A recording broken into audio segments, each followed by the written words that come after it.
Bueno, jo abans de tot m'agradaria matisar que estic aquí un moment en representació dels que són els dos fundadors d'Eura, perquè just el que volem és des de Barcelona, des del Mediterrani, canviar el sistema alimentari, i en aquests moments els dos estan en una fira internacional a Londres i per tant no han pogut assistir a la recollida.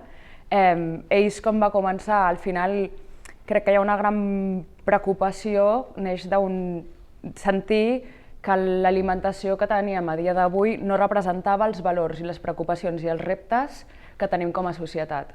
Un dels més grans diria que la ramaderia a dia d'avui representa el 14,5% de totes les emissions de gasos a nivell internacional i necessitàvem solucions. Solucions, perquè què passava? Molta gent era conscient, anava al supermercat, no trobava solucions.